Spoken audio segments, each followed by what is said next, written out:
திடீர்னு வந்தாரு. நீ சுகம் அடைகிறதுக்கு விரும்புறியான்னு கேட்டாரு. நான் விரும்புறேன்னு கூட சொல்லல. என் மனசுல இருக்கிற மொத்த ஆதங்கத்தையும் என்ன பண்ணிட்டேன் அவர்கிட்ட. அவர் யாரு, எங்க இருந்து வந்தாரு, எதுவுமே எனக்கு தெரியாது. எல்லாத்தையும் கொட்டிட்டேன்.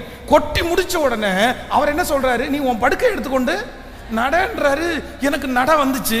இது வரைக்கும் என்ன சுமந்த படுக்கை நான் இப்ப சுமக்கிற மாதிரி நான் நடந்து போறேன்.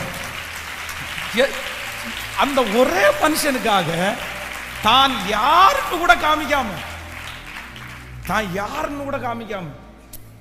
ஆண்டவரை மாதிரி நம்மளை முன்னாடி ஜெயிக்க பண்ணிட்டு முன்னாடி மறைஞ்சிருக்கிற ஆண்டவரை மாதிரி யாரையும் பார்க்கவே முடியாது.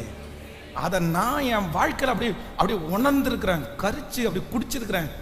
முன்னாடி பிரசங்கம் பண்ணும்போது பார்த்தீங்கன்னா இந்த பலிபீடத்தில் வந்து நிற்கிற வரைக்கும் தடுமாற்றம், நிற்கிற வரைக்கும் பயம், நிற்கிற வரைக்கும் அப்படியே ஷிவரிங், நிற்கிற வரைக்கும் பலவீனம், நிற்கிற வரைக்கும் என்ன பண்ணுவோமோ அப்படின்னு அப்படியே இருக்கும்.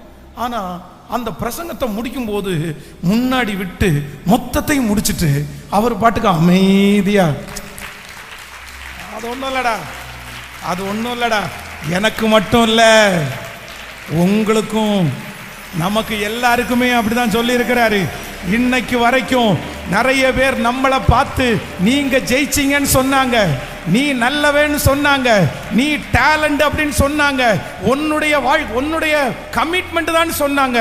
ஆனா நமக்கு மட்டும்தான் தெரியும், என் கமிட்மெண்ட் எல்லாம் ஒன்றும் இல்லை, என் திறமை எல்லாம் ஒன்றும் இல்லை, என் படிப்பு ஒன்றும் இல்லை, என் அப்பா என்ன தூக்கி சுமந்த அப்பா, கைகளை முழு பலத்தோட தட்டி அவர்